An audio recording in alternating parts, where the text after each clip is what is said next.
parler un mot à Dieu. Aseme neno moja kwa Mungu. Et c'est Dieu là qui t'a donné ces journées. Mungu ambaye alikupatia siku ya leo. Être dans la joie. Kuwa katika furaha. Pour écouter la parole. Usikie neno la Mungu. Et dis-toi na useme que c'est moi l'église. Mimi ndio kanisa. C'est moi que Dieu a fait grâce. Mimi ndio Mungu alinifanyizia neema. C'est dimanche. Siku ya Mungu ya leo. C'est Dieu là. Ni Mungu m'a fait grâce à moi. Alinifanyizia neema. De venir écouter sa parole. Ya kusikia neno lake. Car c'est pas donné à tout le monde. Jo haikupewa kwa kila mtu. Nous marchons. Merci. Merveilleux, merveilleux, Seigneur, nous montons tout droit vers Sion, la merveilleuse cité de Dieu. Que chacun de nous puisse prier ici. Seigneur Dieu, c'est dimanche.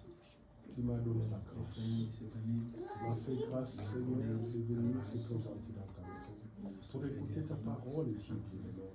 C'est pourquoi je demande à toi, notre Dieu, de m'envoyer bénir, Seigneur, à travers ta parole. Seigneur, parle avec mon cœur. Regardez, mon cœur est disposé pour écouter ta parole.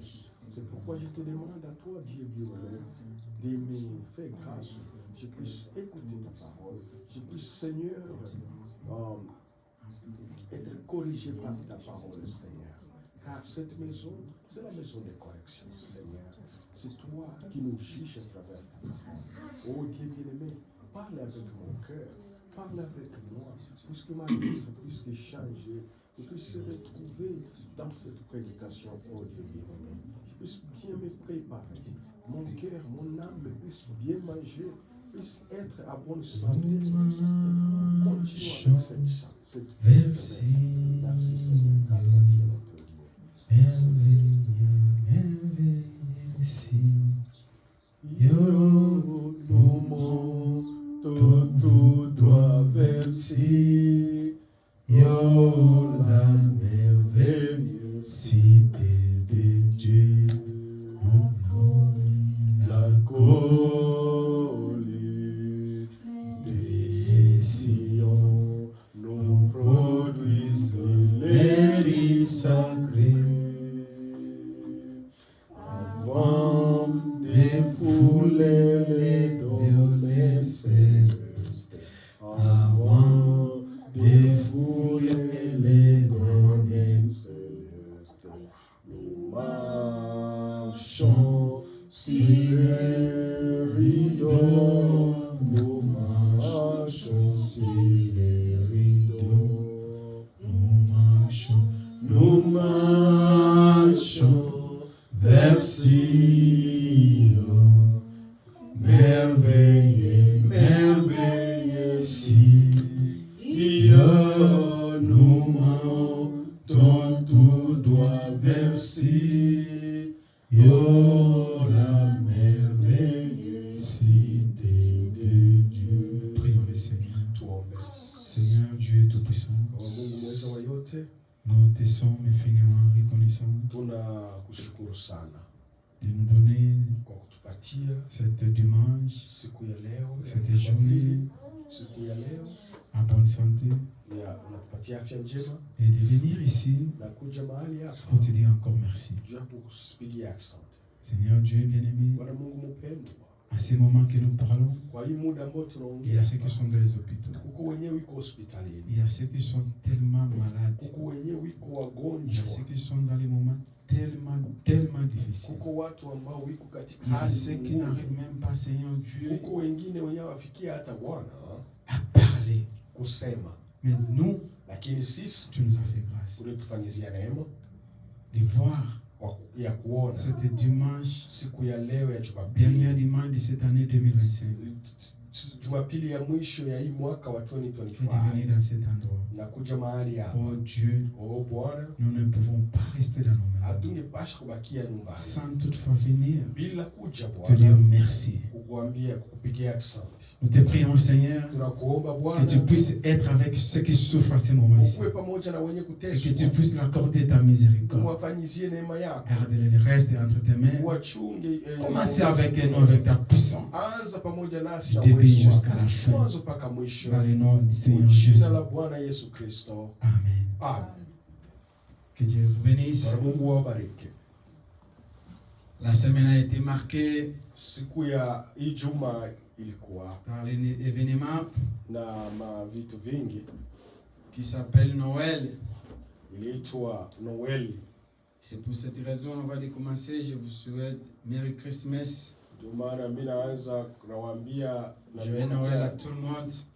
Noeli njema kwa kila moja, Selon le calendrier des catholiques, kufatana na kalenda ya ce Wakatoliki. qui est vrai, Lakini ya kweli que Jésus était né. Yesu alizalika, Mais catholiques, lakini Bakatoliki ils ont pris les Romains, ils ont pris leur date. Waroma wakabeba ile date ya 25 wakatia hapo. Mais cela n'est pas dit que Jésus n'était pas né. Haimaanishi kama Yesu akuzalika. Ce qui est vrai que Jésus était né. Ni kweli Yesu Seulement alizalika, que la date qu'ils ont mis, ni kusema date ça ne ile correspond walitia pas avec la naissance. haiko sawa na kuzaliwa kwa Yesu Kristo. Cela ne nous empêche pas Lakini ile haituzuie sie à parler ou à dire que Jésus était né. ya kusema kama Yesu alizaliwa. Mais j'aimerais, Lakini napenda aujourd'hui j'avais promis, je voulais leo nalipenda parler des deux serments, niseme juu ya mambo mais à mawili, cause du temps, lakini kulingana na muda je vais seulement parler un serment et puis l'autre serment par la grâce de Dieu, je vais le parler au veillées. leo tutaongelea tu kichwa kimoja kia neno, lakini ile nyingine Et comme tutaongea la semaine a été marquée par Noël, sawa kama juma ilikuwa na hiyo Noeli. nous allons parler de la naissance de Jésus. Tutaongelea kuhusu kuzaliwa kwa Yesu, Et nous allons aussi parler de na tutaongelea tena cette Noël. kuhusu Noeli. Mais avant d'arriver là, Lakini mbele ya kufika, comme je l'ai dit sawa vile nalisema le dimanche passé, siku ya Mungu iliyopita, je l'ai dit nalisema que cette fin de l'année, mwisho wa hii mwaka des fois nous parlons tunakuwaka mara nyingi de rendre grâce à tunaongea Dieu kumrudishia Mungu pour shukrani tout ce qu'il fait pour nous, kwa yote ambayo anafanya kwa ajili pour tout yetu, ce qu'il a fait pour nous. au kwa yote ambayo alifanya kwa ajili Et nous yetu. parlons des fois de rendre grâce Lakini tunasemaka kutoa shukrani à Dieu avec des actions de grâce. na sadaka ya shukrani. C'est pour cela, avant que je puisse entrer dans mon sujet principal de ce matin, Jo, mbele ya mimi kwanza kuingia somo je vais yetu essayer ya d'expliquer ya un leo, peu pourquoi rendre grâce à Dieu avec des actions de grâce. nalipenda tuongele kidogo kuhusu Et kumshukuru les Mungu semaines na qui sadaka ya viennent, je vais, shukrani. par la grâce de Dieu, si Dieu nous donne la vie, Na kama Mungu akitupatia uzima, je vais prêcher pour rendre grâce à Dieu nitaongelea kuhusu kutoa shukrani kwa et Mungu, apporter des citations na nileta masemi ya bibliques comme Biblia prophétiques, na ya à Biblia, rendre grâce à Dieu avec des actions de grâce. kumtoa Mungu shukrani na sadaka ya shukrani. C'est très important pour un enfant de Dieu, Ni ya un chrétien, muhimu kwa mtoto wa Mungu, kwa qui Mkristo reconnaît que sa vie sur la terre, mwenyewe anajua kama maisha yake hapa c'est une duniani grâce que ni Dieu lui neema accorde. Mungu alimfanyizia,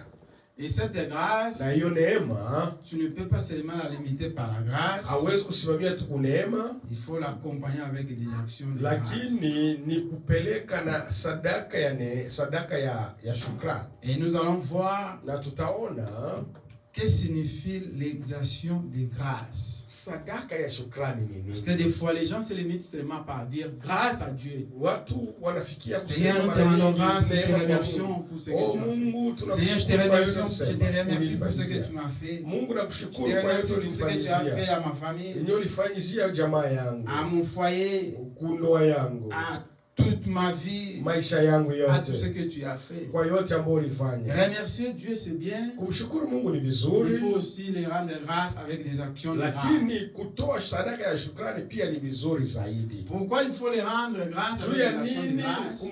kumshukuru na sadaka ya shukrani? que signifient les actions de grâce? Sadaka ya shukrani ni nini? Les actions de grâce, Sadaka ya shukrani c'est dire merci ni kumuonesha Mungu pour le bienfait que tu asante as fait. kwa vizuri ambavyo Je ne peux ulinifanyia. pas seulement me limiter à te dire merci. Sitasimama tu Je kupigia t'offre un asante, sacrifice, lakini natoa sadaka, une offrande de sacrifice. sadaka ya kutoa sadaka ya shukrani. C'est quoi l'offrande de sacrifice? Ile sadaka ya kuteketeza nini? À Lingala, on dit mbeka. Kulingana wanasema ni alama. Kotumbela nzambe mbeka. Kutoa sadaka ya kuteketeza. Dans les livres dans l'Ancien Testament, Ku Agano la Kale, vous allez remarquer, utaona ya kwamba Abraham, quand les 3 personnes qui étaient venues devant lui, qui passaient, wale watu watatu ambao walikuwa napita, et quand Abraham a reconnu au milieu de ces 3 personnes qu'il y avait Elohim, wakati alijua kama wale watu watatu Elohim alikuwa kati yao. Abraham a invité cette personne. Abraham alialika huyo mtu, vous ne pouvez pas passer, hawezi kupita, il faut que vous puissiez reposer. inabidi mpumzike. Parce qu'Abraham a eu la grâce de rencontrer Elohim qui était le Dieu sur la terre, qui marchait, qui allait Abraham détruire alipata Sodome ile et Gomorrhe. neema ya kukutana na Elohim ambaye alikuwa Mungu katika dunia, mwenyewe alikuwa anaenda kuchoma Sodoma na Gomorrhe. Na Biblia inasema que Abraham a recommandé à ses serviteurs, aliwaambia watumishi wake, il a dit à ses serviteurs, aliwaambia watumishi wake, cherchez-moi les grands moutons là, les belles moutons là qui ont vraiment une bonne santé. Le plus gros mouton. Kondoo munene mwenye kuna afya nzuri. Pour qu'on puisse préparer pour ces invités qui sont. Utupigie wageni wangu. Et Abraham a tué les grands moutons, les Abraham aliua kondoo mkubwa sana mwenye. Et il a offert na alitoa la nourriture. Alitoa sadaka. Il a offert un sacrifice sadaka à Elohim avec les gens qui accompagnaient Elohim. Wale watu kwa Elohim na watu ambao. Et la Bible dit, na Biblia inasema que après avoir Elohim mangé, kisha Elohim kula, après avoir Elohim recevoir cette action que Abraham lui offrit, hiyo sadaka Abraham alimtolea, Elohim ne pouvait pas fermer sa bouche. Elohim akupenda kukaa kimya jusqu'à ce qu'il a avoué à Abraham na akamwambia Abraham ce qu'il voulait aller faire au Sodome et Gomorrhe. Yenye alienda kufanya kule ku Sodoma na Gomorrhe. Dans d'autres termes, cela veut dire que c'est à travers les sacrifices qu'Abraham a offert. Abraham alimtolea. C'est ce qui a fait njo ilifanya que Elohim puisse donner tous les secrets qu'il voulait faire au ile siri yote ambayo alipasha kwenda kufanya kule Sodoma na Gomorrhe. Abraham a rendu grâce Abraham alitoa d'avoir rencontré Elohim. Mais il ne s'est pas seulement limité de rendre grâce, il a offert un sacrifice. Lakini alitoa sadaka. Le même Abraham, Dieu lui a demandé, après avoir lui donné Isaac comme un fils promis, Dieu a demandé encore à Abraham de l'offrir un sacrifice. Pas n'importe quel sacrifice. Il a demandé à Abraham d'offrir un sacrifice. En lui donnant son fils unique. Et Abraham a obéi. A offert un sacrifice à Dieu selon les commandements de Dieu, comme Dieu lui a demandé. Ça veut dire que rendre grâce à Dieu, ça doit être accompagné avec des actions de grâce. Caïn et Abel, chacun de eux travaillait. Caïn cultivait, Abel protéger les moutons. Ye alikuwa mfugaji wa nyama. Mais chacun offrit à Dieu un sacrifice. Lakini kila moja alimtoa Mungu Mais sadaka. la Bible dit Lakini Biblia le inasema sacrifice le plus agréable c'était le sacrifice sadaka d'Abel. ambayo ilikubaliwa na Mungu ilikuwa sadaka ya Pourquoi? Abeli. Parce que Abel Kwa sababu ya Abeli cherchait seulement un bon mouton pour offrir à alitafuta Dieu. kondoo nzuri ya kumtolea Il Mungu. rendait seulement par la grâce à Dieu. Hakuwa anatoa Mais tu il sadaka kwa offrait un Mungu, sacrifice à Dieu. lakini alifanya shukrani, sadaka ya kuteketeza C'est kwa pour Mungu. cette raison Ndio kwa maana que dans la vie d'un chrétien, maisha ya Mkristo tu dois toujours donner ou rendre des sacrifices. kila mara unaweza kutoa sadaka ya kuteketeza kwa Dieu Mungu. merci, Dieu c'est bien. Kumsema Mungu, kumpigia Mungu Mais il asante faut ni que kweli. ça puisse être Ni mzuri. accompagné Lakini avec une action. inapasha kushindikizwa na sadaka ya shukrani. Tu ne peux pas seulement te limiter de dire merci Seigneur. Hauwezi kusema tu Mungu asante, Mais il faut aller au-delà, lakini inabidi uende d'offrir un mbali, sacrifice. utoe sadaka ya Et kuteketeza. cet sacrifice, Na hiyo sadaka ça prouve ta inaonyesha reconnaissance kama uko na shukrani, de ce que Dieu l'a fait pour toi. shukrani kwa vile Mungu alikufanyizia. Et donc, Maana yake rendre grâce à Dieu kutoa shukrani kwa avec Mungu des actions de grâce, na ile sadaka ça ya doit kuteketeza être accompagné avec une geste symbolique. ni alama fulani Et unafanya, il faut le faire avec tout ton cœur. na inabidi kutoa na roho yako na moyo safi. Ici, nous avons une coutume Hapa tuko na desturi à chaque temps kila ou à mara, chaque frère ou sœur, quand kila dada, kila Dieu fait quelque ndugu, chose, wakati Mungu anamfanyizia kitu où kizuri Dieu répond à ta au prière, Mungu anamjibia maombi Dieu yake, agit dans tes problèmes, Mungu anatenda quelque chose qui kwa était tatizo bloqué, qui est yako, débloqué. vitu ambavyo Vous allez remarquer que vinafunguka, utaona nous kwamba rendons toujours grâce à Dieu tunaleta avec shukrani une kwa action de Mungu na grâce. sadaka ya shukrani. Seigneur, Bwana, ça c'est ta grâce. hii ni neema yako tu, Et je te offre cette na sacrifice. nakutolea hii sadaka. Les sacrifices, Hiyo ça ne sadaka demande pas des millions. hailombe milioni, Mais les sacrifices, lakini ile ça sadaka demande ton cœur. inahitaji Il roho faut donner yako, avec ton cœur. utoe na Il faut roho le safi, faire avec ton cœur.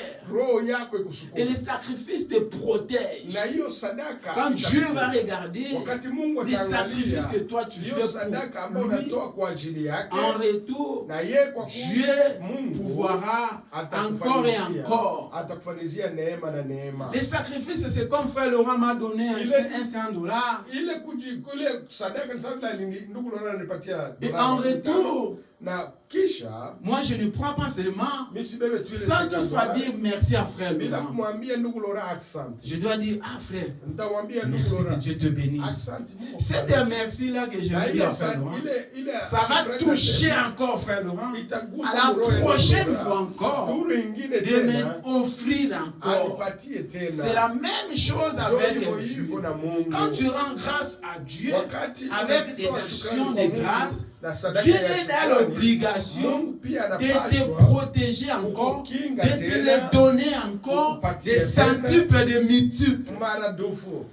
Parce qu'il sait que Kwa sababu anajua quand je donne à Laurent, quand je donne à Billy, quand je donne à Mardoché, quand je donne à Kiza, en retour aussi, kisha yeye il va aussi me rendre. atanitolea, Il ne sera pas irreconnaissant, Hata mais il kosa sera shukrani, reconnaissant vers lakini moi. atakuwa na shukrani kwangu. C'est ça, rendre grâce à Dieu Ndio kufanya avec kwa des actions shukrani de kwa grâce. Mungu na Car sadaka tout ce ya que shukrani. nous appartenons, Yote be tuko navyo ça vient à Dieu. inatoka kwa Et en Mungu, retour, na sisi nous aussi pia nous devons aussi l'offrir. tunabisha kumtolea. Ce n'est pas seulement des millions, Haina tuma même milioni, un dollar hata dolari que moja tu tu. prends et tu emballes dans une enveloppe et tu Unafunga, donnes avec unatia ton mwanga, cœur. unatoa na roho Le yako. Seigneur, Unasema Bwana, l'année 2025 était tellement hii difficile, mwaka wa 2025 ilikuwa ngumu tellement sana. compliqué.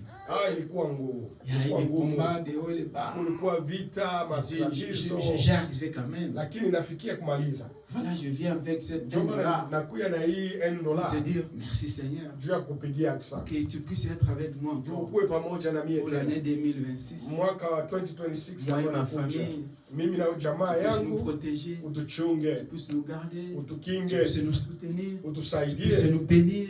tu puisses épargner de toutes choses. Accorde-nous, Seigneur, par ta foi que je donne cette offrande. Et je suis conscient, Seigneur, qu'en retour, tu me donneras au centime. Tu pouvoiras, tu protégeras, tu seras avec moi. Dieu aime les sacrifices. C'est pour ça qu'il a demandé à Abraham pas n'importe quel sacrifice. Un sacrifice tellement difficile, mais il fallait qu'Abraham puisse le faire. Pour qu'Abraham puisse être aujourd'hui le père de la foi. Si aujourd'hui nous disons Abraham est le père de la foi, c'est à cause de ce sacrifice que Dieu lui a demandé. Comment c'est seulement un enfant que tu as, que tu ailles aussi dans la souffrance, dans la supplication, dans les prières, dans les jeûnes, et Dieu te le demande de lui faire.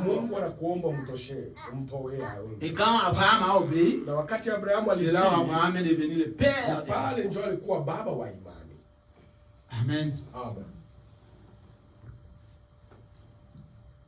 Le semaine a été marquée par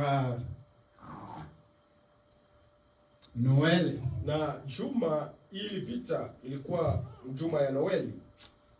monde entier,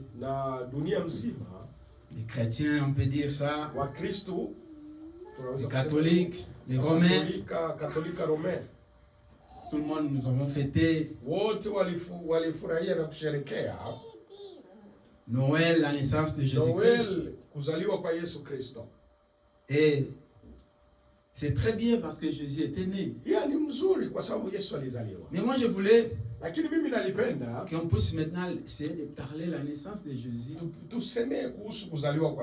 Jésus était déjà né. Il a fait ce qu'il voulait faire au monde. Il a accompli sa mission. Il est retourné dans les lieux célestes.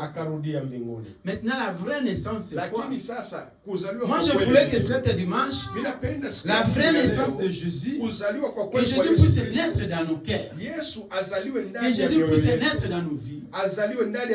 Que Jésus ne soit pas seulement né dans les papiers, dans les calendriers des catholiques, mais que Jésus-Christ puisse naître dans ta vie. Je veux que cet matin, que tu puisses comprendre que Jésus n'était pas seulement né, mais Jésus est né dans ta vie. Parce que si tu restes seulement avec l'histoire, que Jésus était né, et que Jésus n'a pas été né dans ta vie, donc tu n'as jamais reçu Jésus en toi. Mais moi je verrais que tu puisses, Jésus puisse naître dans ta vie. Que tu puisses croire et dire que moi, tel que je suis ici, le Jésus là que les gens ont célébré cette semaine, il est né dans ma vie. Je suis né de nouveau.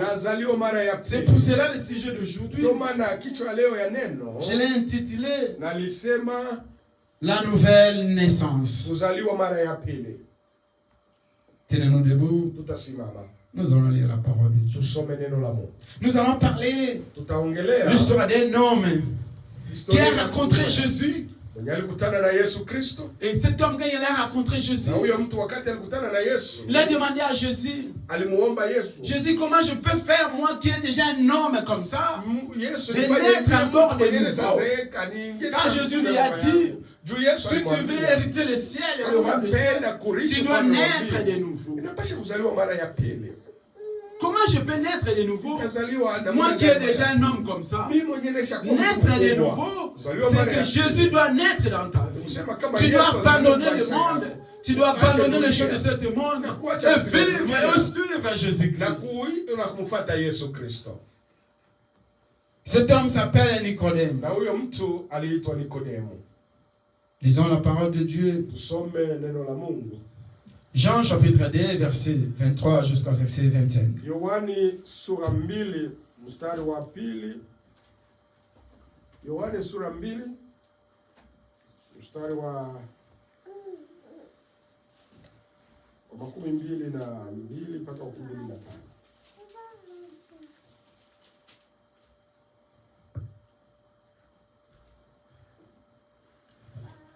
Nous lisons Jean chapitre 2, verset 20 à 25. Non, verset 23 jusqu'à 25. Et verset 23 jusqu'à 25. Pendant que Jésus était à Jérusalem, à la fête de Pâques, plusieurs crieraient en son nom, voyant les miracles qu'il faisait. Mais Jésus ne se fiait point à ceux qui parlent, ne fait point à eux parce qu'il ait connaissance à tout. Il connaissait tout. Et parce qu'il n'avait pas besoin qu'on lui rende témoignage d'aucun homme, car il savait lui-même ce qu'il était dans l'homme. Amen. Amen. Seigneur, la parole est libre parce que nous étions à l'école. Que cette parole puisse avoir la place dans nos vies. Il faut que tu puisses me garder et que toi tu puisses prendre la place. Parlez-nous, Seigneur, cette journée. Dans les noms puissants de Jésus. Amen. Amen. Que Dieu bénisse. Nous avons lu la Bible. Et nous parlons de la nouvelle naissance. C'est quoi la nouvelle naissance? La nouvelle naissance, dans notre terme, motamayasi. Tu dois naître de nouveau. Tu dois être une nouvelle personne. Et comment tu peux te poser la question? Mais comment moi qui ai déjà 40 ans là, 50 ans, 67 ans, comment je peux naître de nouveau? Naître de nouveau, c'est mourir avec tes péchés et ressusciter avec Jésus-Christ. C'est ça, naître de nouveau. Naître de nouveau, c'est abandonner les mauvaises habitudes que tu as et d'avoir de nouveaux habitudes. Naître de nouveau, c'est laisser les péchés que tu as, les péchés qui sont incurables dans ta vie, les péchés que tu fais chaque jour, les péchés qui n'arrivent pas à te détacher de ta vie et de recevoir Jésus-Christ en toi. Naître de nouveau, c'est être une nouvelle personne. Naître de nouveau, c'est renouveler ta relation avec Dieu chaque temps. Et un chrétien, dans ta vie, tu dois toujours naître de nouveau. Parce que tu veux toujours avoir une connexion chaque temps avec Dieu. Et pour avoir cette connexion avec Dieu, tu dois toujours naître de nouveau. Donc Jésus-Christ doit naître dans ta vie. Oui, les gens célèbrent Noël. Mais moi, je veux que toi, tu puisses célébrer Jésus-Christ qui est né dans ton cœur. Tu puisses célébrer Jésus-Christ qui est né dans ta vie. Tu n'es plus la même personne. Mais tu es une nouvelle personne qui a reçu Jésus-Christ dans sa vie. Et que l'ancienne vie que tu avais, tu n'as plus cette vie. Maintenant, tu as une nouvelle vie. Tu es une nouvelle créature. Tu es une nouvelle personne. Tu es né de nouveau. Tu as changé. Et que cette année 2026 qui vient, que les habitudes, les caractères, les comportements, le péché que tu avais, les choses que tu avais, dans l'année 2025, que l'année 2026 qui vient, tu puisses naître de nouveau. Tu puisses être une nouvelle personne. Tu puisses être une nouvelle chrétienne. Quand on va te regarder dans l'année qui va venir, qu'on puisse voir à l'intérieur de toi, c'est une personne qui est née de nouveau. Quand on va te regarder, qu'on puisse voir un frère qui est né de nouveau. Que Jésus-Christ, que les gens ont célébré le Noël, est né dans ta vie. Que ce ne soit pas seulement une histoire, mais que ce soit une chose réelle. Quand on va te regarder comme ça, on trouve une nouvelle personne qui est remplie du Saint-Esprit, qui est remplie de la puissance de Dieu, qui est remplie de l'amour de Dieu. Quand la Bible dit, au temps de la fin, les gens n'aimeront plus la parole, seront amis de l'argent, seront amis des choses de ce monde, plus que la parole. Ça va affecter même les chrétiens. Ne soyez pas surpris. L'écriture doit s'accomplir. Les gens, les croyants, les chrétiens, que tu voyais très zélés dans la parole, au temps de la fin, ils seront amis de l'argent, amis des choses de ce monde, avant d'abandonner la parole. Moi, je ne suis pas surpris. Moi, je ne suis pas surpris. Quand je vois les bancs sont vides, quand je vois les gens sont dans leur maison, rien faire, mais ils préfèrent se reposer et regarder la télé. Au lieu de prendre une heure du temps pour Christ, ils disent que c'est loin. Mais si c'était loin là pour aller chercher l'argent, ils vont y revenir. Parce que les gens, la Bible a dit qu'au temps de la fin, il faut que cette écriture puisse s'accomplir. La Bible dit, au temps de la fin, les gens, les chrétiens, seront amis de l'argent, seront amis des choses de ce monde. Il faut que la parole de Dieu soit accomplie. Dieu ne peut pas venir si sa parole n'est pas accomplie. Et quand la parole de Dieu s'accomplit dans tes yeux, tu n'es qu'à glorifier Dieu. Tu n'es qu'à rester soudé, ferme dans la parole, en disant, oh, quelle grâce, dans mes yeux, je vois la parole s'accomplir. Et toi, tu dois rester ferme et fidèle en sachant que si Dieu vient, c'est moi qui va partir, c'est moi que Dieu a choisi, c'est pour cela que je dois rester ferme à la parole. Ne venez pas pour quelqu'un, ne venez seulement parce que tu sais que c'est seulement toi que Dieu a choisi. Il n'a pas choisi tout le monde. C'est pour cela que la Bible dit, il n'aime pour 1000 mondes. Ton âme est seulement écouter le monde entier. Pourquoi? Parce que si toi tu es sauvé, il y a des millions d'âmes qui sont sauvées. Donc tu es, si nous prêchons la parole ce dimanche, pas pour tout le monde, mais rien que pour toi. Rien que pour toi. Il faut que la parole de Dieu puisse s'accomplir. Et quand la parole s'accomplit dans nos vies, nous devons être dans la joie. Et nous devons rester fermes. Et nous devons encore garder la foi. Parce que nous voyons l'accomplissement de la parole chaque jour.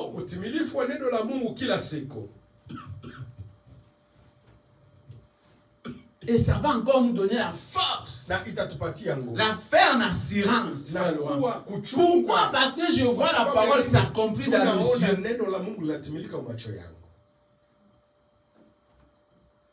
Personne ne sera sauvé avec de l'argent de ce monde. S'il y a un diable très rigide sur la terre aujourd'hui, c'est l'argent, c'est le show de ce monde. C'est le diable le plus rigide dans cette terre que nous vivons aujourd'hui. Parce que tout le monde, nous tous, nous voulons y avoir. Comme nous voulons y avoir, le diable nous montre toujours des chemins qui ne concordent pas avec la parole.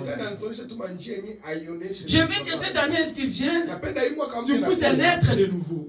Tu puisses être une nouvelle personne qui va voir des choses différentes. Quand les autres voient des choses, toi tu le vois de l'autre façon, que tu puisses avoir l'œil de Dieu, que tu puisses avoir la grâce de sonder, de comprendre les Écritures, qu'au temps de la fin, Dieu viendra pour séduire les élites. Et que toi tu ne puisses pas être dans cette piège du diable. Que toi tu ne puisses pas être dans cette piège. Que tu puisses échapper. Comment tu vas échapper cette piège? Tu dois naître de de nouveau, si tu es né de nouveau, si Christ est né en toi, si Jésus est né en toi, tu ne seras pas tombé dans le piège du diable. Tu ne seras pas ami de cette mort. Parce que tu vas comprendre que si je vis, c'est la grâce de Dieu. Je vis et demain je passerai. Je suis qu'un étranger. Je ne partirai pas avec tout ce qui vit cette mort. Aucune chose que je vais amener avec moi. La chose que je vais amener, c'est mon âme. Donc je vais travailler pour mon âme. Donc Christ doit naître dans ma vie. Et Christ, pour qu'il puisse naître dans ta vie, tu dois le recevoir. Tu dois croire. Tu dois vivre la parole. Tu dois prier, tu dois jeûner et tu dois confier ta vie en Christ. Parce que le diable aujourd'hui est tellement rigide, est tellement fort, à tel point qu'il séduit même ceux qui étaient forts dans la prière.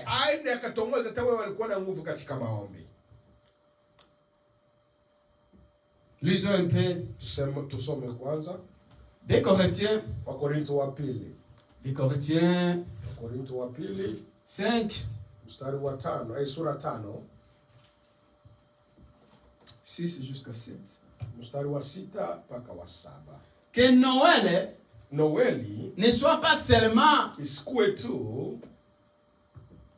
quelque chose de symbolique, mais que Noël, la naissance de Jésus, soit une nouvelle vie pour toi. Et que quand tu vas entrer dans cette année qui vient, que tu puisses être plus fort que jamais. Et que tu puisses recevoir la puissance de Dieu comme jamais. Et que tu puisses garder les commandements de la parole de Dieu comme jamais. Et que Jésus puisse naître en toi. Quand Jésus est né dans ta vie, aucun esprit de cette terre va toucher en ta vie.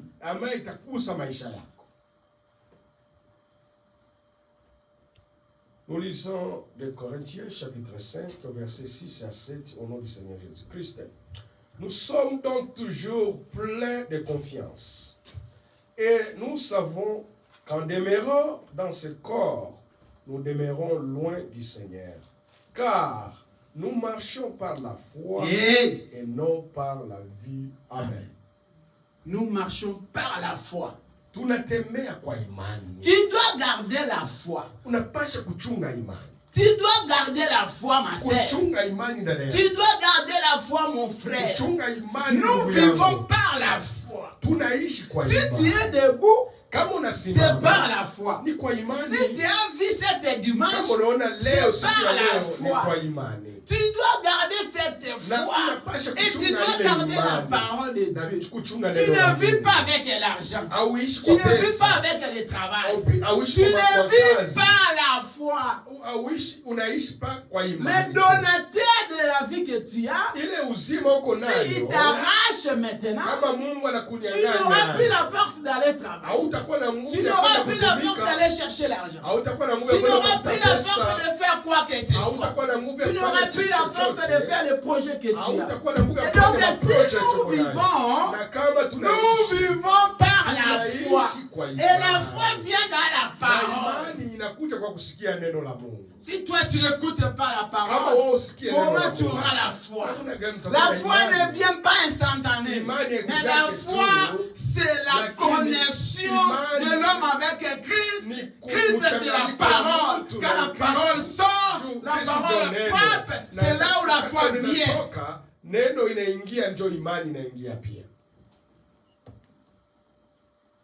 J'aimerais que Noël, quelque chose de symbolique, mais pour toi, que ce ne soit pas une symbolique. Pour toi, que Noël puisse être quelque chose qui ait changé ta vie.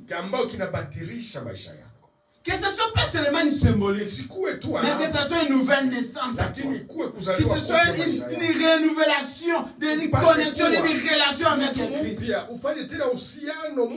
Que chaque temps que tu célèbres le Noël, tu puisses célébrer la résurrection de Jésus dans ta vie. Et que tu puisses examiner réellement ta vie. Et que c'est un Noël que je suis en train de célébrer. Jésus est en train de prendre de la place dans mon cœur.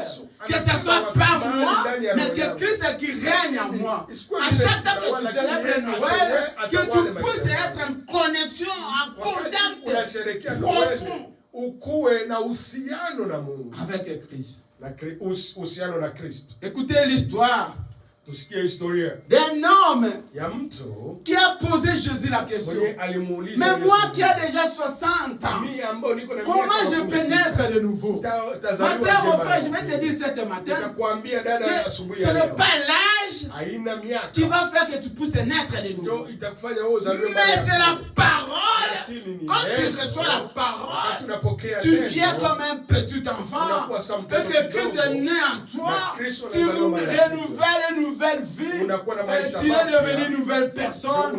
C'est ça naître de nouveau. C'est ça être une nouvelle créature. Les choses anciennes sont passées. Tu as reçu les choses nouveaux. Et Jésus habite maintenant en toi.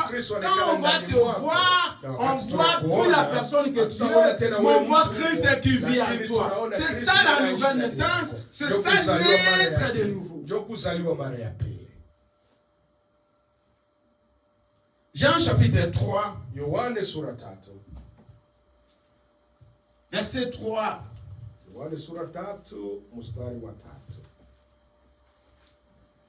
Jusqu'à verset 11 ou verset 12. Vous pouvez aller jusqu'à 15 si vous voulez.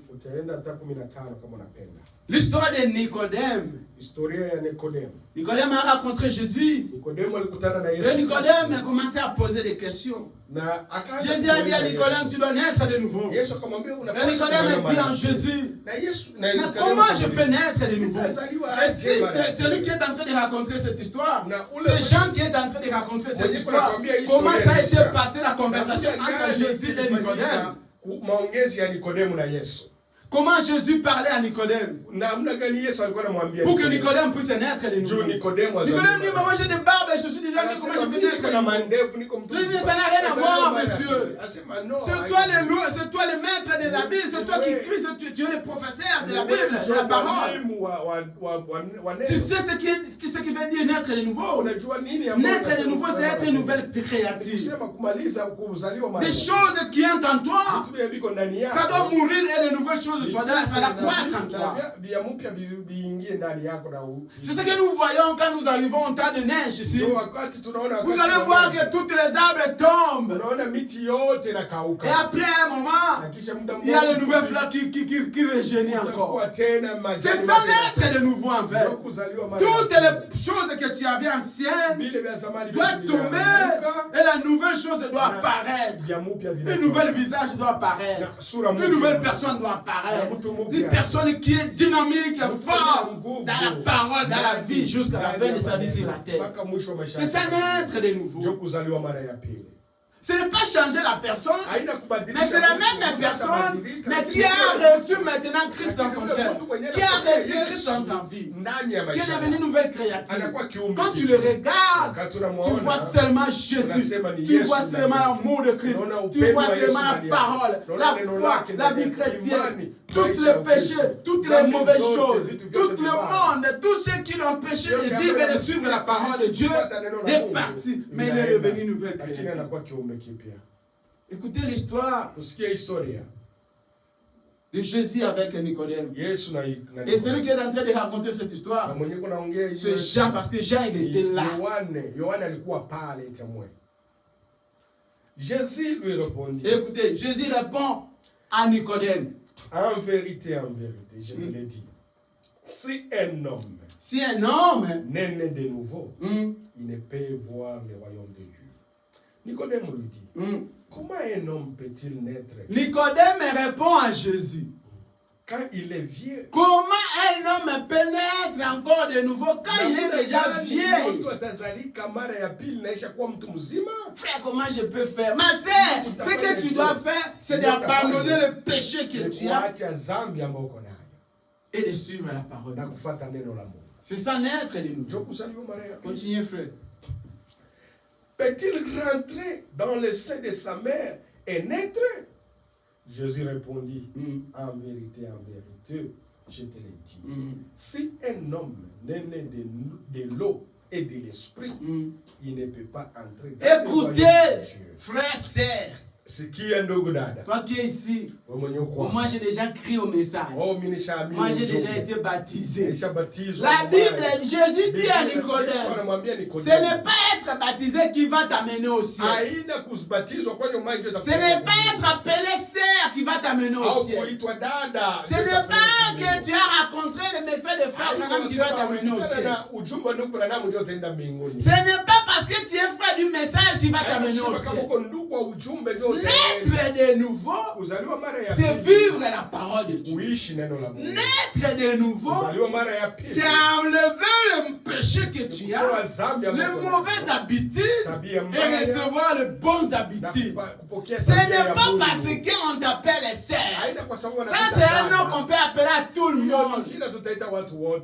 Être sœur, ce n'est pas la signification d'être sauvé. Être frère, ce n'est pas la signification d'être sauvé. Ce qui va te faire sauver, c'est la vie que tu vas vivre de chrétien sur la terre. C'est la foi que tu as. C'est la parole de Jésus que tu as reçue. Et de te battre chaque jour pour avoir la vie éternelle. Israël ont eu la grâce. Ils s'étaient appelés les enfants de Christ. Ils ont eu la promesse de Dieu. Mais Israël, quand ils ont sorti de l'Égypte, ils ont travaillé, ils s'est battu pour conquérir les terres, Chaque jour de la vie d'Israël sur la terre, c'était du combat pour arriver jusqu'à la terre promise. Israël combattait chaque jour. Chaque jour de leur vie, ils partaient dans les combats pour combattre et vaincre l'ennemi pour jusqu'à ce qu'atteindre là où Dieu l'a promis de y aller.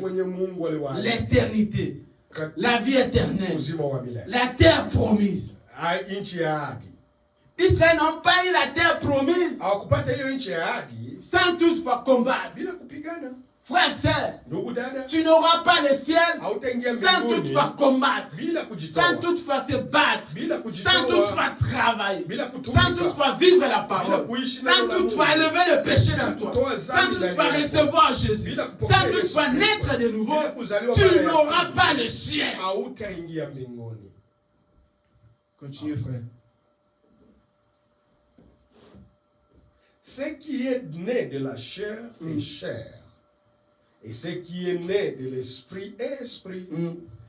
Ne t'étonne pas que je t'ai dit, il faut que vous naissiez de nouveau. Ne t'étonne pas, Nicodème. Usishangaye Nicodème.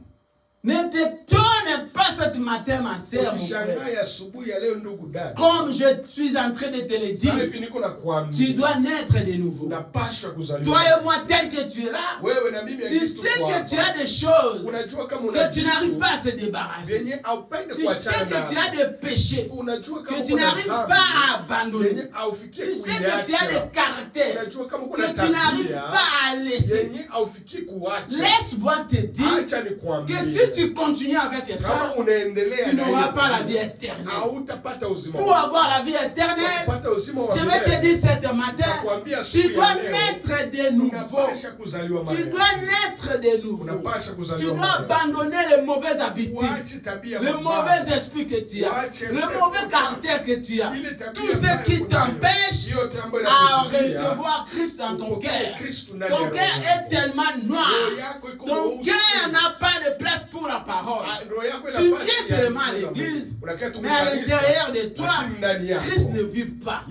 Pourquoi? Parce que tu n'arrives pas à obéir à la parole. Tu n'arrives pas à respecter la parole. Ceux qui vont entrer, c'est ceux qui vont obéir et respecter la parole. Continue, frère.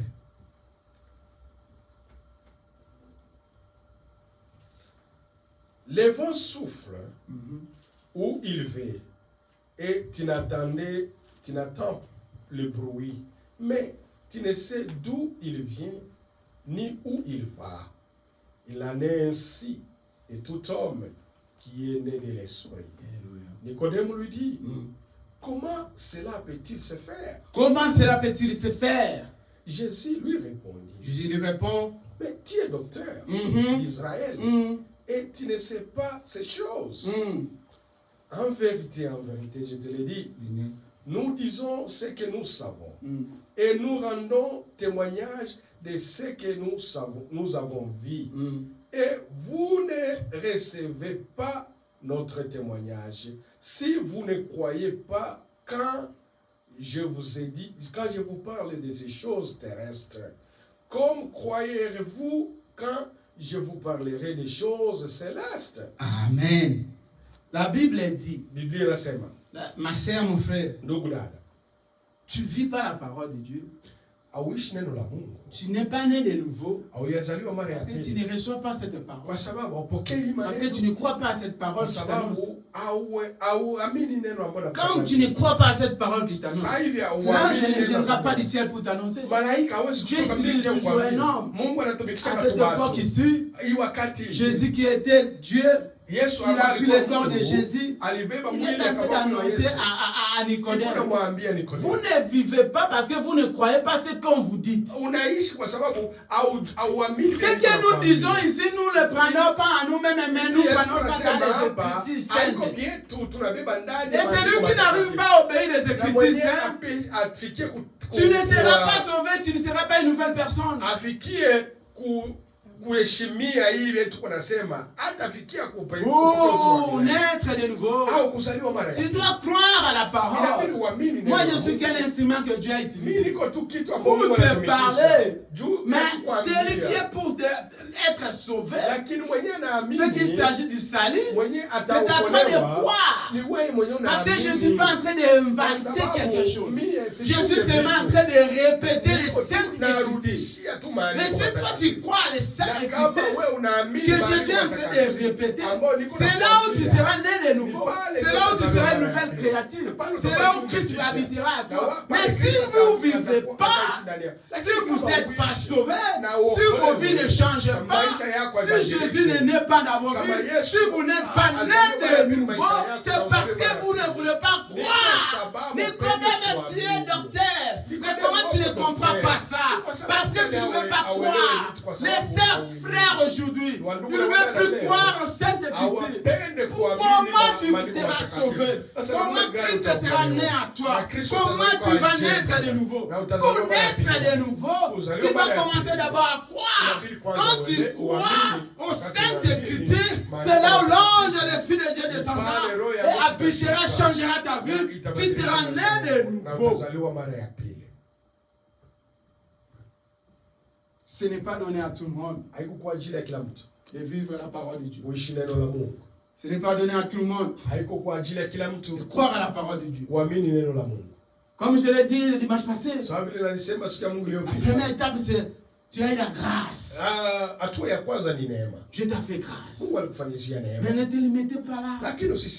Maintenant tu dois croire. Tu dois naître de nouveau. Tu dois recevoir Christ. Tu dois mourir en toi et ressusciter avec Jésus. La Bible dit, ce n'est pas parce que tu es baptisé. Sortez de ça, ma sœur. Ce n'est pas parce que tu vas dans une grande église. Sortez de cet raisonnement. Mais la chose qui va te sauver, c'est naître de nouveau. C'est de recevoir Christ. C'est de croire à la parole. Ce n'est pas des petites choses qui vont te sauver. C'est quoi les petites choses? Quand on t'appelle sœur, quand tu vas à l'église chaque dimanche, quand tu étais baptisé, ce n'est pas ces petites choses. Mais la chose qui va te sauver, c'est recevoir cette parole et d'avaler dans ton cœur. Vivre cette parole. Que Christ soit né en toi. Tu puisses être une nouvelle créature. C'est pour cette raison. Moi, je veux que cette année qui vient, tu puisses naître de nouveau. Tu puisses être une nouvelle personne. On va te voir dans l'année 2026. Une nouvelle créature. Une nouvelle personne. Une sœur qui est née de nouveau. Une sœur qui est née avec Christ. Tous ces péchés. Le mensonge que tu as. Parce qu'aujourd'hui, le monde est rempli du mensonge. Le mensonge, c'est le cœur du péché aujourd'hui sur la vie de croyants. L'orgueil et l'arrogance que tu avais. À qui tu fais l'orgueil, ma sœur? À qui tu fais l'orgueil, mon frère? À qui, mon frère? Si le donateur du souffle là, il t'arrache seulement la santé. Regarde comme tu seras. Tu vas commencer à te voir, tu es rien. Même l'appétit de manger, tu n'auras pas. Même la force pour sortir, même aller faire un petit besoin, tu n'auras pas. Pourquoi tu fais l'orgueil? Tu fais l'orgueil à qui? À celui qui t'a donné la vie, à celui qui t'a donné ce que tu as. On ne fait pas l'orgueil à ceux qui te donnent, mais on est reconnaissant à la personne qui te donne, on les respecte et on se soumet à cette personne, car c'est rien que la grâce. Nous allons écouter frère Branham.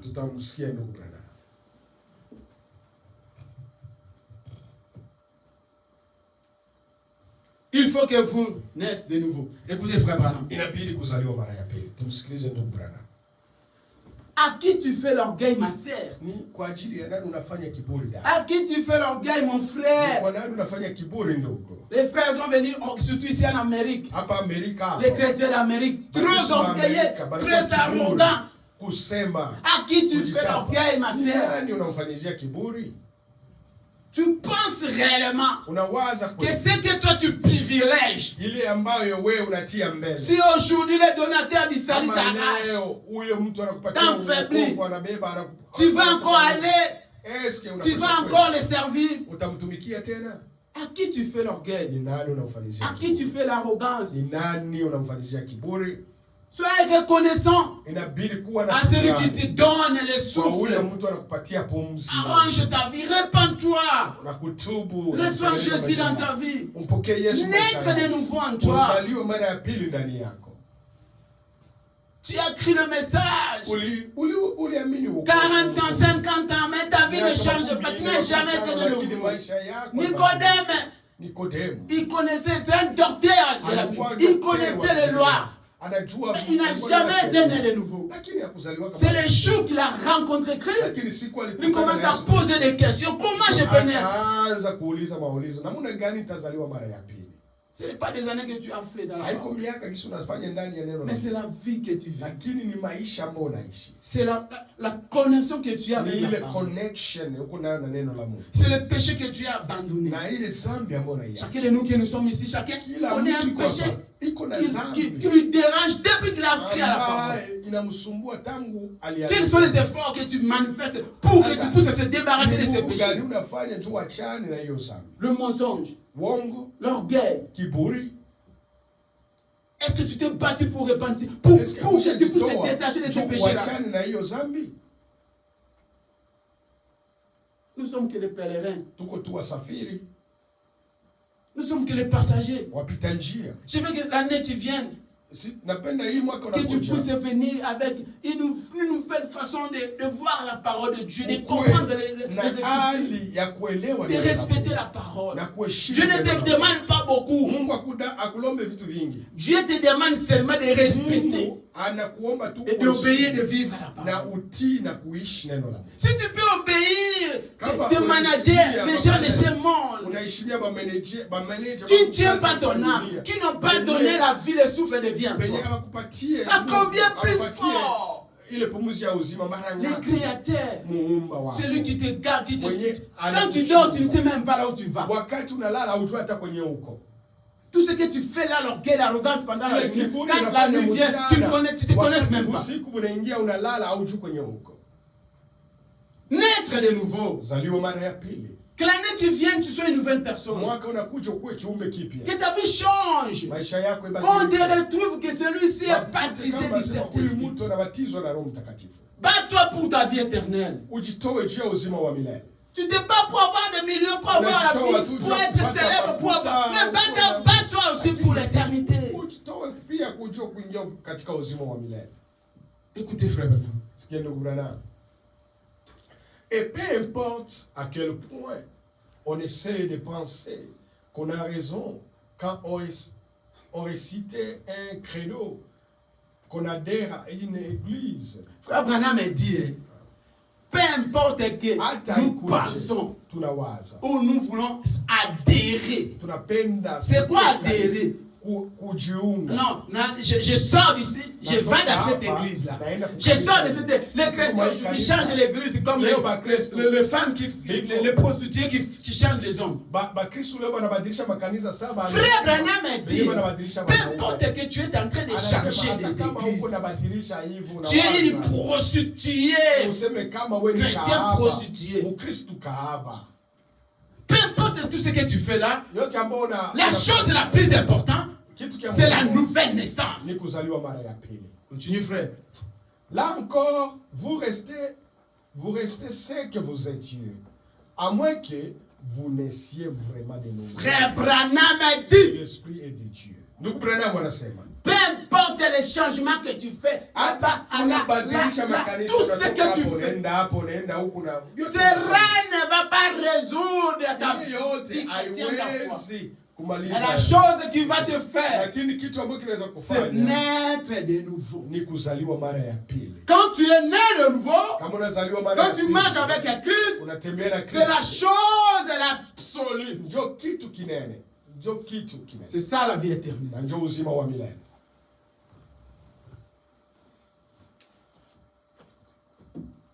Continue, frère. Tout cela ne vous change pas. Votre credo, le fait d'adhérer à une église, non, ou de changer votre façon de penser, ou vos bonnes intentions, aussi bien que ça puisse paraître mal encore, ce n'est pas juste. Il faut que quelque chose arrive. Il faut que quelque chose puisse arriver dans ta vie. Inabidi kitu moja kifikie mu maisha yako. Quand quelque chose arrive dans ta vie, kama kitu kinafika ndani ya maisha yako, tu es devenu une nouvelle personne. Pale unakuwa kiumbe kipya. Ce n'est pas le changement de pensée, de raisonnement. Aujourd'hui, les chrétiens sont devenus les philosophes. Vous voyez, frère Branham a appris ce qu'il a dit ici. Vous voyez, cette Bible-là. Frère Branham a dit, peu importe tous les raisonnements, les pensées, tout ce que tu vas réfléchir, ça te fera rien. Mais la chose qui va te faire, c'est naître de nouveau. C'est recevoir Christ dans ta vie. C'est être une nouvelle personne. Quand on te regarde, on voit que celui-ci, il marche avec Jésus. Il a pris Jésus dans sa vie et il continue à marcher avec Jésus. Il est né de nouveau. Il a pris une personne qui était avant. Il est devenu une nouvelle personne. C'est ça la chose la plus importante. C'est ce que Frère Branham a dit. Ce n'est pas le raisonnement, le pensée. Non, ce n'est pas tout ça. Ça ne faut rien. Ça t'amènera nulle part. Mais la plus grande chose, c'est la nouvelle naissance. Continuez, frère. La nouvelle naissance est une expérience. Expérience. Quelque chose qui se passe. Donc, ce ne sont pas ces choses-là qui produisent la nouvelle naissance. Non. Maintenant, ces différentes églises, elle dirait, oh bien, acceptez ceci ou croyez cela, et c'est un ordre, mais ce n'est pas le cas. 40 maintenant, pour commencer, pour servir au défendement, la raison pour laquelle il faut que nous naissions de nouveau, c'est parce que la Bible nous enseigne que nous sommes tous nés dans le péché. Amen. Amen. Frère Branham dit, Ce n'est pas toutes ces choses-là. Oh ma chère, ce n'est pas toutes ces choses-là. La chose la plus importante, la plus capitale, c'est naître de nouveau. Pourquoi? Frère Branham a dit, parce que la Bible nous enseigne que nous tous, nous sommes nés du péché. Nous sommes nés du péché. Et comme nous sommes nés du péché, nous devons aussi naître de nouveau. Voilà la plus grande chose. Voilà pourquoi naître de nouveau est très important pour la vie. Le chrétien habite et marche avec le mensonge, l'orgueil, l'arrogance. Frère, tu n'es pas né de nouveau. Frère Branham dit, comme tu es né du péché, tu dois aussi naître de nouveau pour être une nouvelle créature. Ce n'est pas ces petites choses. Oh, j'ai été baptisé. Oh, on m'appelle saint. Oh, je porte de langue. Oh, je porte le veste. Oh, je vais à l'église. Toutes ces petites choses-là, ça ne vaut à rien. Mais ce qui est plus important, comme nous sommes nés du péché, nous devons aussi naître de nouveau. C'est pour cette raison, la nouvelle naissance est très capitale. C'est ce que Jésus a dit à Nicodème. Toute la connaissance que tu as, toute l'intelligence que tu as, tout ce que les diplômes qu'on t'a donné, ça vaut à rien, monsieur. La plus grande chose, Nicodème, tu dois naître de nouveau. Et ici, frère Branham dit, c'est parce que la Bible dit. Cela veut dire que frère Branham reconnaît que la Bible, c'est les Écritures inspirées. Lisons la Bible. 3 Jean. Jean chapitre 3, verset 16 jusqu'à verset 17. Jean chapitre 3. Jean chapitre 3. Jean chapitre 3. Jean chapitre 3. Verset 16 jusqu'à verset 17. Ce n'est pas toutes les grades qu'on t'a donné. Oh, je suis aussi, je suis diable, je suis pasteur. Non! C'est la vie. C'est naître de nouveau. Ce n'est pas parce que tu chantes qui. Ce n'est pas parce que tu viens à l'église, ma soeur. Ce n'est pas parce que tu es belle.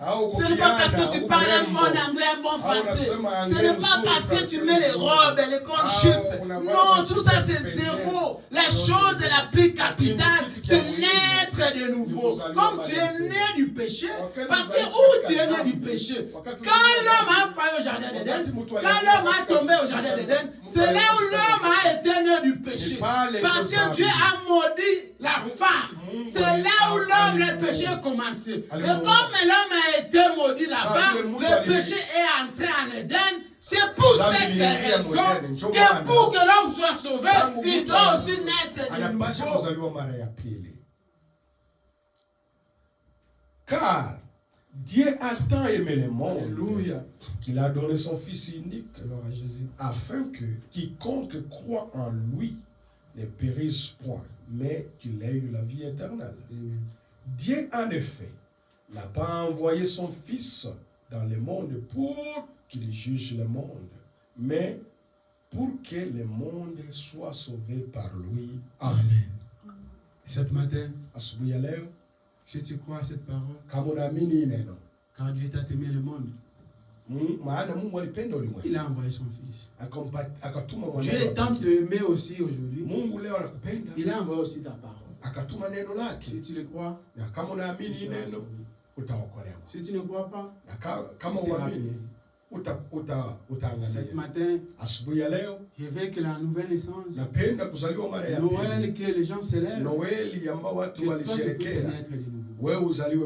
En Jésus est venu Il a rencontré un homme, Nicodème. Il a dit à Nicodème, ce n'est pas tout ce que tu as. Ce n'est pas l'argent que tu as. Ce n'est pas les voitures que tu as. Ce n'est pas la recherche que tu as. Ce n'est pas la santé que tu as. Ce n'est pas les habits que tu as.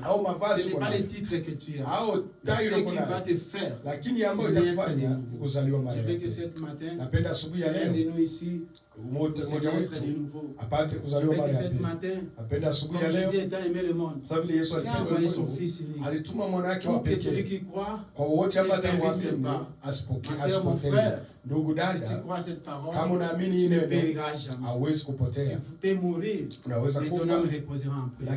Et c'est sûr que quand le mort en Christ sera ressuscité, toi aussi tu vas être ressuscité. Que tu fais ou pas, tu es immortel. Tu es venu, tu retournes là. Tout ce que tu cherches et tu te bats là, tu n'apporteras pas ça. Tu es passager et pèlerin. Mais il y a une chose qui est importante, c'est de recevoir Christ dans ta vie. Dieu étant aimé le monde, il a envoyé son fils unique à celui qui le croit, qui ne périsse pas, mais qui est la vie éternelle. Il n'est pas venu pour juger, mais il est venu pour racheter. Et cet matin, je veux que tu sois racheté pour avoir l'éternité, pour avoir la vie éternelle, pour avoir le royaume des cieux. Que Dieu bénisse. Amen. Tenez-nous debout. La parole est sortie. Nous sommes en fin de l'année 2025. Dis-moi à Dieu, Seigneur, c'est ta grâce qui m'a fait arriver ici aujourd'hui. Seigneur, si je vis, je ne suis pas plus que ceux qui sont dans ce moment ici, dans les endroits qui a la guerre, qui a dans les hôpitaux, Seigneur. Mais c'est ta grâce. Ne regarde pas celui qui est à côté de toi, ma soeur. C'est toi l'église de Christ. C'est toi l'enfant de Dieu. Cette parole qui est sortie cette matin, rien que pour toi. Dieu m'a envoyé aujourd'hui pour te prêcher que toi. Non, c'est béni.